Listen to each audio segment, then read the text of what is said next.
In 1966, a small country took one corner of a big country's war and said, in effect, leave this piece to us. And for the next 5 years, the Americans who ran that war never quite understood what the Australians were doing with it. The corner was a province called Phước Tuy, southeast of Saigon. The Australians set up a base in a rubber plantation called Nui Dat, and they did something that surprised their giant ally. They asked to be left alone, not out of the war. They fought hard and they bled, but out of the American way of fighting it. They wanted their own patch of ground, run their own way, by their own rules, and they got it. And what the American commanders saw when they looked at that corner frustrated them to no end. They saw an ally who would not fight the war the way it was supposed to be fought. The American way was firepower and movement, big sweeps, big battles, find the enemy and destroy him with overwhelming force, and measure your success in the size of the fight and the count of the enemy dead. The Australians did almost the opposite. They moved in small groups, quietly, slowly. They seemed, to American eyes, to be creeping around their province, avoiding the enemy, refusing the big battles, puttering along at a pace that looked like caution and sometimes looked like something worse. The American commanders had a word for it. They called it pussyfooting. They thought the Australians were dodging the fight. They could not have been more wrong about what they were watching, and the gap between what the Americans thought they were seeing and what the Australians were actually doing is one of the most interesting arguments of the entire war, because the Australians were not avoiding the enemy. They were doing something far more patient and in their own corner far more effective than the enormous machine next door, a machine that never understood them, and it turned out could have learned something if it had. This is the story of two allies who fought the same war side by side and disagreed profoundly about how to win it, and of the small corner where one of them got to prove its point. If a story like this matters to you, if the men who fought it on both sides of an old argument deserve to be remembered, a like and a subscribe help it reach the people who care. It takes 1 second. These are the stories the history books leave out. Now, to understand why the Americans called it pussyfooting and why they were wrong, you first have to understand where each of these armies learned to fight. Because they had learned two completely different lessons in two completely different schools. The disagreement between the Americans and the Australians in Vietnam was not about courage, and it was not about skill. Both armies had plenty of each. It was about a much deeper thing. It was about what a war actually is and how you win one. And the two armies had learned their answers in two completely different schools. It is worth being clear about the stakes of that disagreement because it was not academic. How you answer the question, what is this war, decides everything else. It decides where you send your men. It decides what you shoot at. It decides what counts as a good day and what counts as a wasted one. Get the answer right, and every action flows toward victory. Get it wrong, and you can fight brilliantly and bravely and win every engagement and still lose because all that skill and courage is pointed at the wrong target. The Americans and the Australians had answered the question differently, and so everything that followed in that province flowed in two different directions. The American army that came to Vietnam was, at its core, built to fight a very particular kind of war, the kind it had fought and won in Europe and the Pacific a generation earlier. That was a war of mass. Huge armies, huge firepower, huge battles in which you found the enemy's main force, fixed it in place, and destroyed it with overwhelming material superiority. The whole American military tradition, its whole institutional memory, its entire way of thinking about victory was shaped by that experience. You win by bringing more men, more steel, more firepower to the decisive point. and crushing the thing in front of you. And so the Americans came to Vietnam and looked for that decisive point. They looked for the enemy's main force so they could bring their overwhelming power to bear and destroy it. This produced the strategy the war became famous for: search and destroy. Go out in strength, find the enemy, and kill as many of him as possible. Because in a war of attrition, the math of the body count was how you measured whether you were winning. It was a strategy of firepower and mobility and battle, and it was executed by brave men with the most powerful military machine on earth behind them. The Australians had gone to a different school, and the school was called Malaya.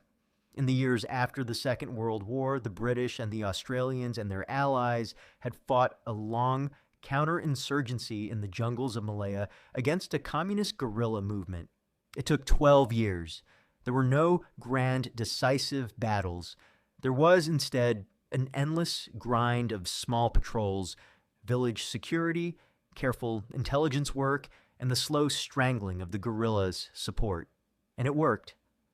Malaya is one of the very few counterinsurgencies of the 20th century that actually ended in success, and the men who won it learned their lessons the hard way over more than a decade, in country very much like Vietnam. The Australians who came to Vietnam had that experience in their bones. Some of them, the older ones, had been there. The institution remembered it, and it had taught them a completely different set of lessons than the Americans had learned in Europe. Malaya had taught them that in this kind of war, a guerrilla war, a war among the people, the enemy's main force is not the target. The people are the target, not to kill, to win. The guerrilla lives among the population like a fish in water, as the famous saying goes, and he draws everything he needs from them: food, information, recruits, concealment. And so the way you beat him is not to go crashing around the countryside looking for a big battle. It is to separate him from the people, patiently. To move into an area, make it safe, win the trust of the villagers, cut the guerrilla off from his sources of supply and information, and slowly, methodically, extend the government's control outward, village by village, until the guerrilla has no water left to swim in and simply withers. That was the Australian idea of how to win, and it could not have been more different from the American one. The Americans wanted to find the enemy and destroy him. The Australians wanted to make the enemy irrelevant by taking away everything that sustained him. One was a war of battles, the other was a war of patience. And when these two ideas met, in the same country, fighting the same enemy side by side, they produced one of the most instructive disagreements in modern military history. You can see the whole difference in a single image. Picture an American company on a search and destroy sweep. It moves in strength. It is loud, and it is meant to be. Helicopters put it into the field. Artillery is on call. When it makes contact, it fixes the enemy and calls down fire, and the whole thing is designed to bring maximum power to bear the moment the enemy is found. It is a hammer looking for a nail, and it is a very good hammer. Now picture an Australian patrol in the same country, a handful of men. No noise. They move a few hundred meters in an hour, freezing, listening, reading the ground. They do not want to be heard, and they do not want a big fight. They want to see the enemy first from cover and choose the moment. They are not a hammer. They are closer to a knife and a hand that knows how to use one. Same war, same enemy, same jungle. Two completely different animals moving through it, and each one looked at the other and saw something faintly wrong.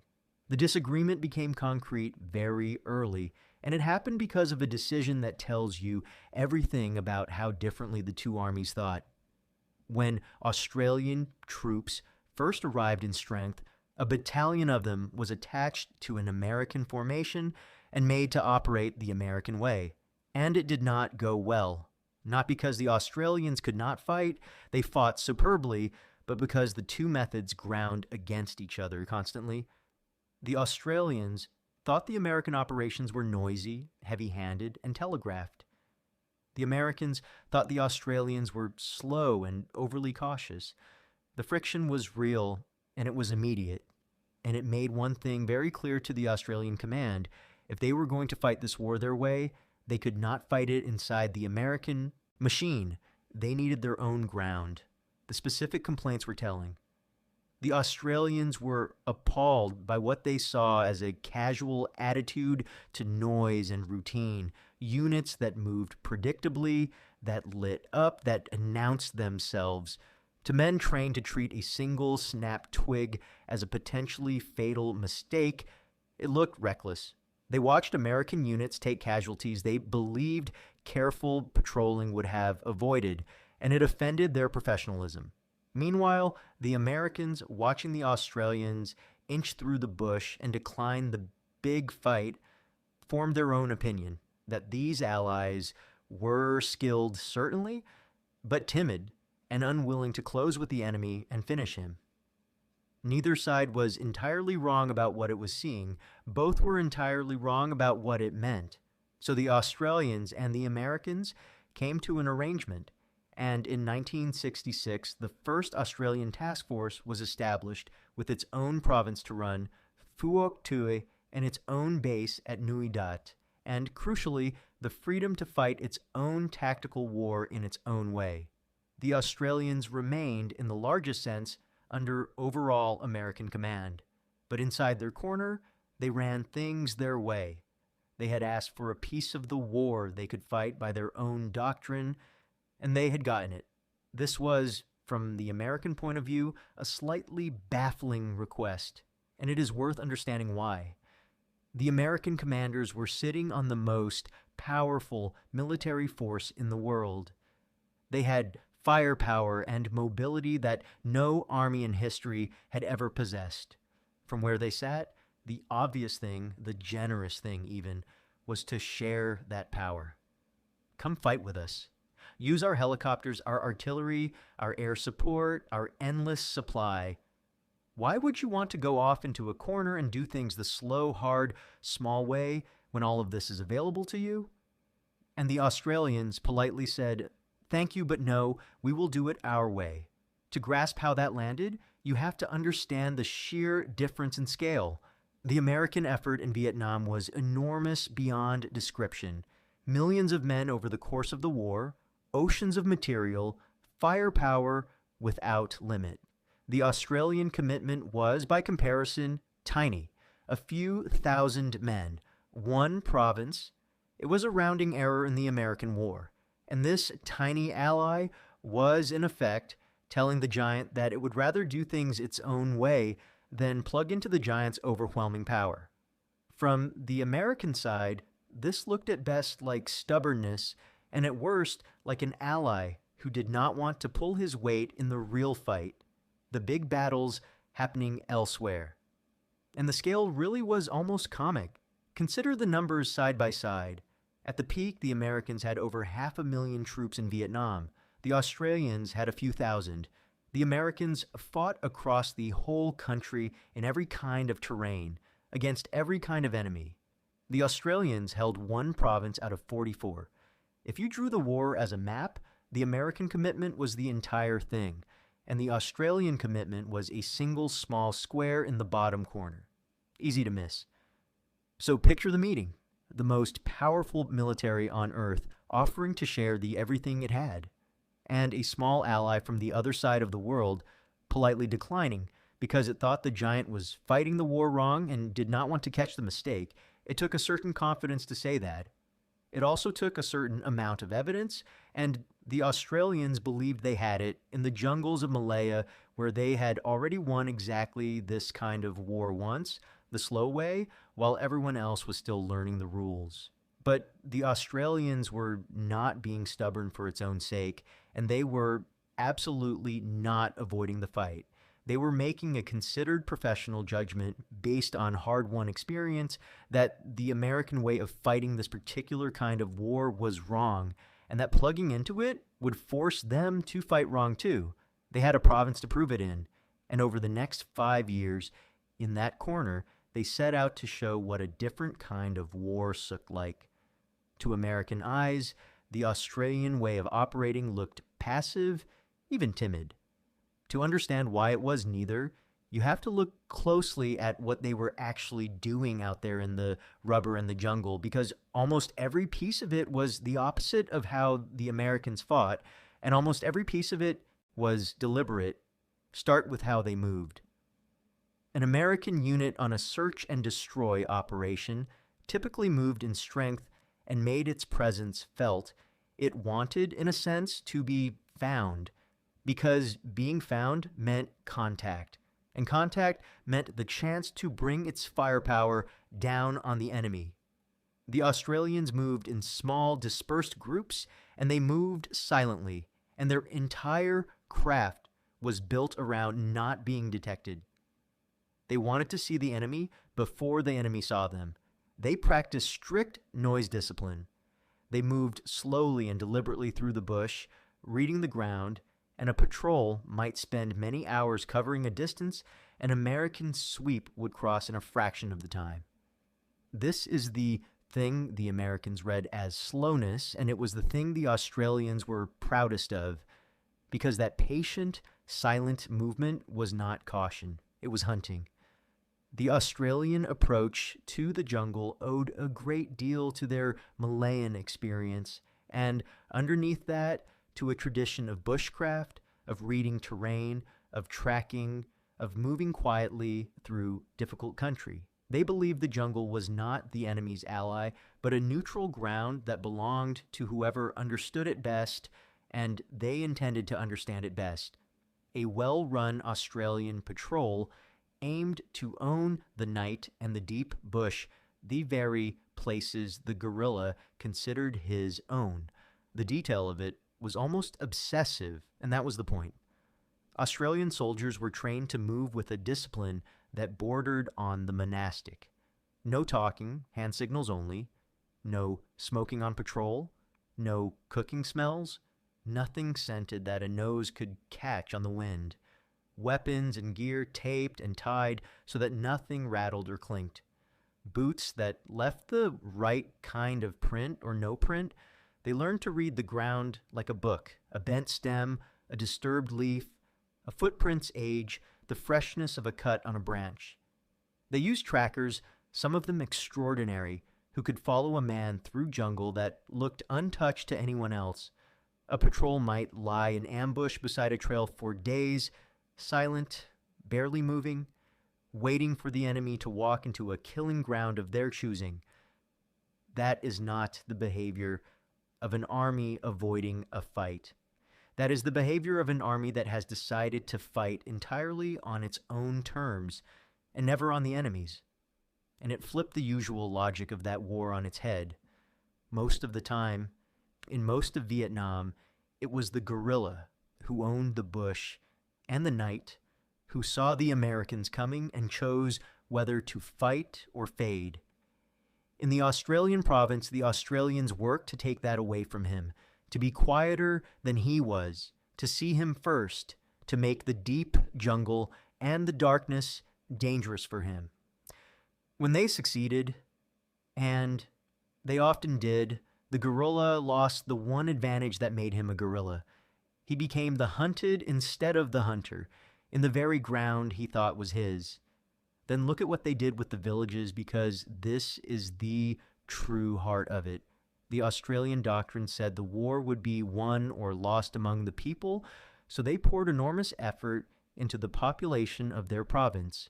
They worked to provide security to the villages, so the people did not have to fear the guerrillas' reprisals. They ran civic programs, medical care, engineering, the ordinary business of making life better and making the government worth supporting. The point of all of it was to change the water the fish swam in, to make the villagers choose the government's side, or at least to stop supporting the other one. This was not a soft sideline to the real war. In the Australian conception, it was the real war. Think about what that looked like on the ground. Australian medics running clinics for villagers who had never seen a doctor. Engineers digging wells, repairing schools, building roads. Soldiers going into the same village again and again until the faces were familiar, until a farmer might quietly mention that there were strangers in the tree line last night. That is intelligence you cannot get from a helicopter. It comes only from presence, from patience, from a population that has decided, however cautiously, that it would rather have you there than the other side. And it rested on a hard-headed insight, not on sentiment. The Australians were not being nice for the sake of being nice. They understood that every villager who trusted them was a villager who would warn them, and a villager the guerrilla could no longer rely on. Security and goodwill were not charity.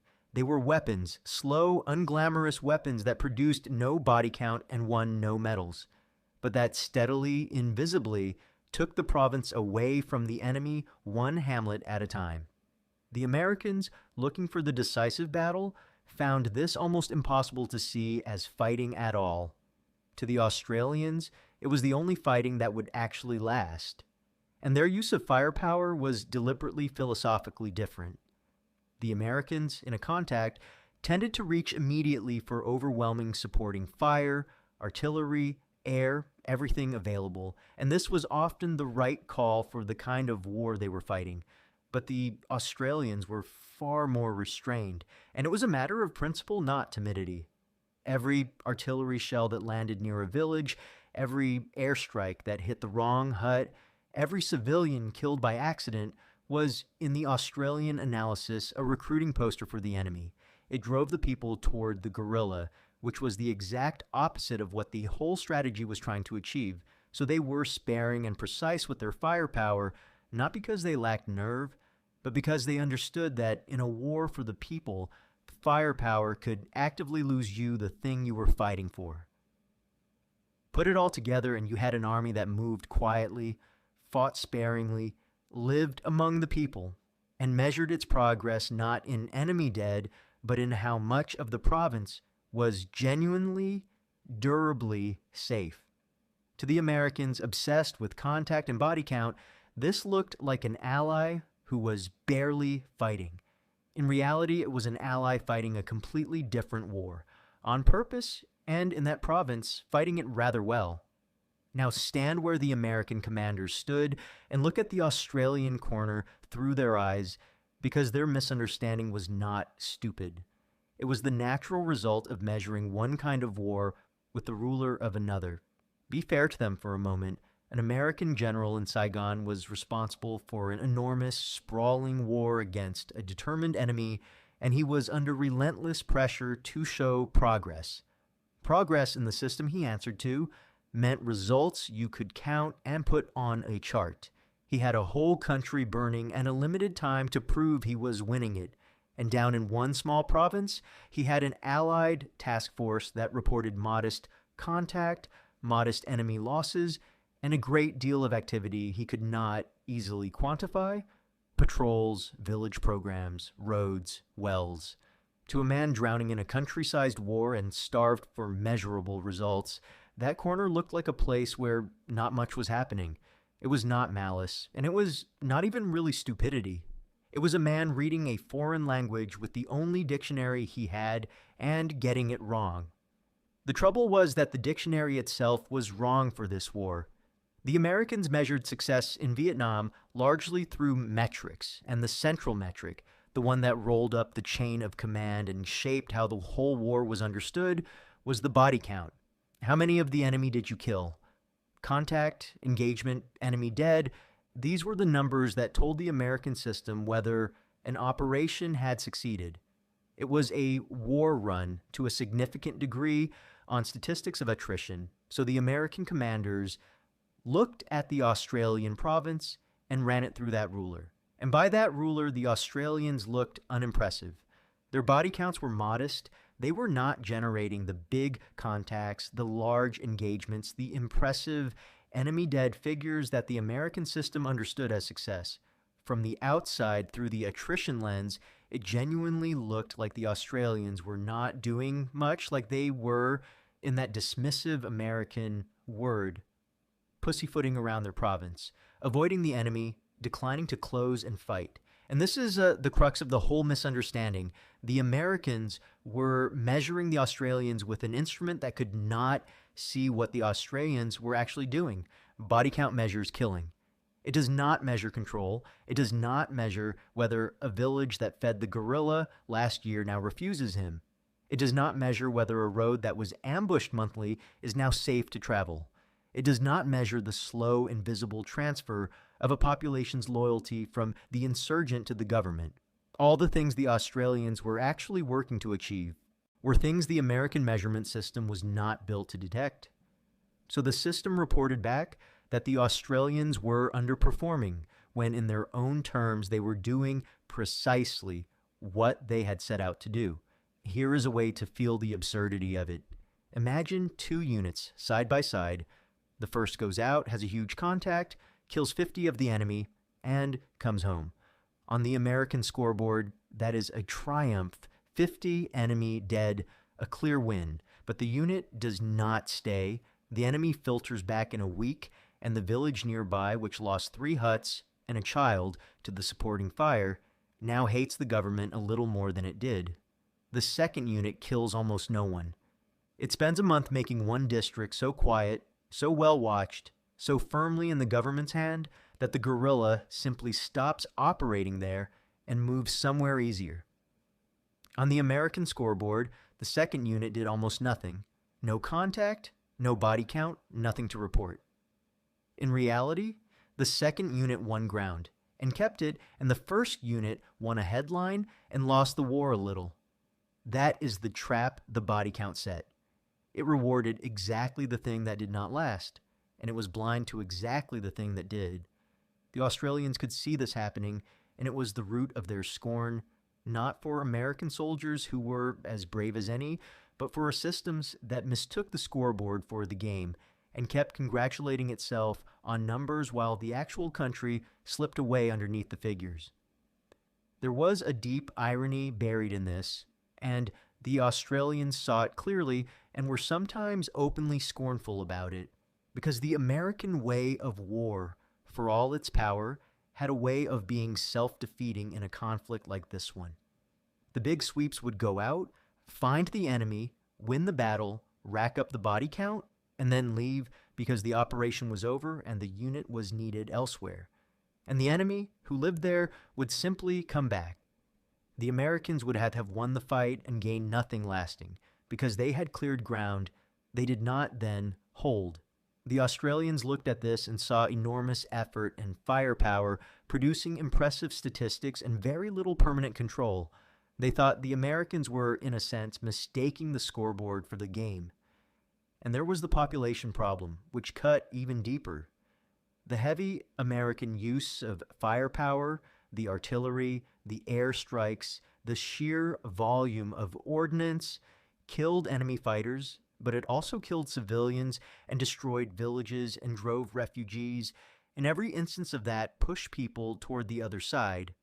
In the Australian analysis, the American method was, at times, actively manufacturing the very enemy it was trying to destroy.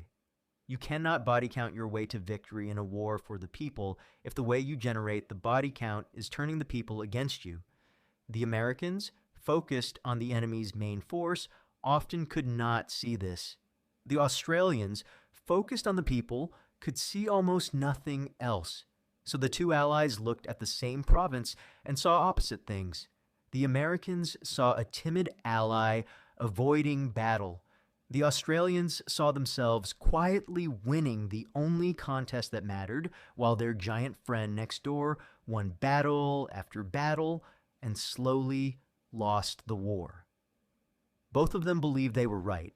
And here is the uncomfortable, honest truth that makes this a real story and not a simple one. They were each partly right and each partly wrong, and the proof of it was waiting at the end. If this were a simple story, it would end with the plucky Australians proving the lumbering Americans wrong, and it is very tempting to tell it that way. But the truth is more interesting than that, and more honest, and it is the part that most tellings leave out, because the Australian way had real limits too, and the war exposed them. Start with what the Australians genuinely got right, because it was a great deal. In their province, by their methods, they achieved things the American approach struggled to achieve anywhere. They did establish real security in much of Phước Tuy. They did win, or at least neutralize, much of the population. They did dominate their tactical area to a degree that impressed later analysts who went back and studied the numbers with cold, modern tools. And they did it while keeping their own casualties and the civilian toll far lower than the American method tended to produce. The men who did this were proud of it, and they had every right to be. In the specific task of pacifying one province, the patient method worked, and the evidence for that is strong. But now the hard part: the Australians had one province and a few thousand men. The Americans had a whole country and a war against not just local guerrillas, but the main force divisions of a determined nation-state pushing down from the north. And here, the Australian critics of the American way have to answer an uncomfortable question. The patient, small-scale, population-centric method that worked so well in one quiet province, could it actually have won the whole war against North Vietnamese regular divisions across the entire country? That is far from clear. Some of what the Americans were doing, for all its bluntness, was aimed at a real problem the Australians in their corner did not fully have to face.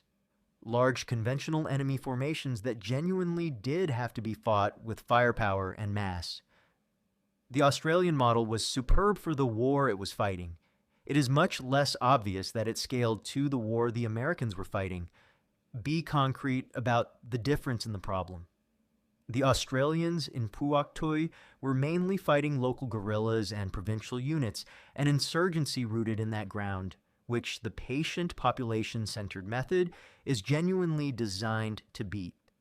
The Americans were fighting that, and something else: whole regular divisions of the North Vietnamese army, conventional formations with artillery and heavy weapons, pushing down from the north with the explicit aim of winning by main force. You do not pacify a division. You cannot win the hearts and minds of an NVA regiment dug in on a hilltop.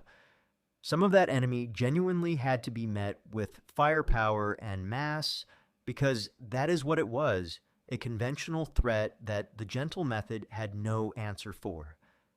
The Americans were often crude and often wrong, but they were not wrong to believe that some of this war required the hammer.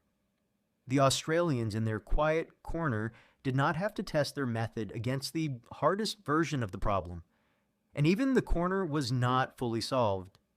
For all their skill, the Australians never devoted enough resources to genuinely destroying the enemy's underground political infrastructure in the villages, the hidden organization that survived underneath the security. They dominated the ground, but the roots of the insurgency were never entirely pulled out. And the proof came at the end. When the Australian task force withdrew in 1971, the security they had built did not hold on its own. The insurgency in Phước Tuy came back and expanded again. Once the patient hand that had been holding it down was removed, sit with what that means, because it is the whole tragedy of that war in miniature.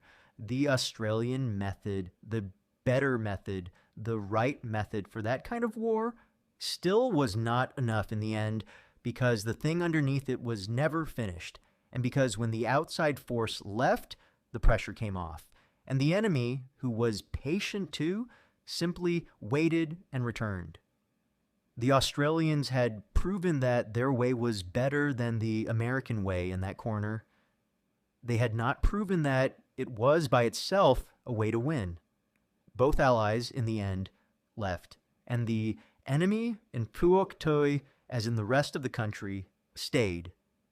So what did the American commanders never understand about the Australians in their corner of the war?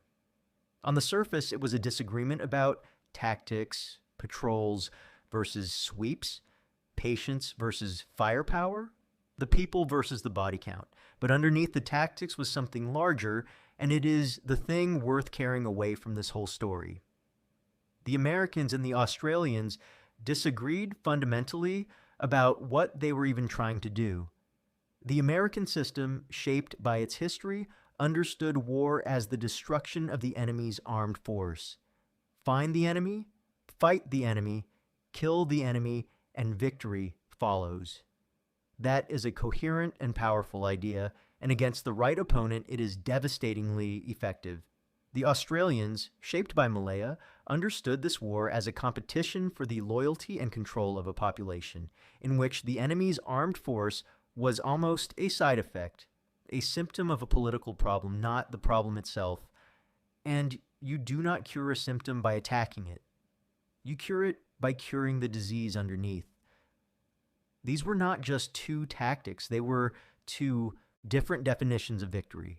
And that is why the Americans could not see what the Australians were doing, and the Australians could not make the Americans understand. When you measure war as attrition, an army that is quietly winning a population looks like an army doing nothing, because it is not generating the numbers your instrument reads. And when you understand war as a contest for people, an army racking up huge body counts and then leaving looks like an army that is losing while it wins, because it is destroying the very thing it needs to protect.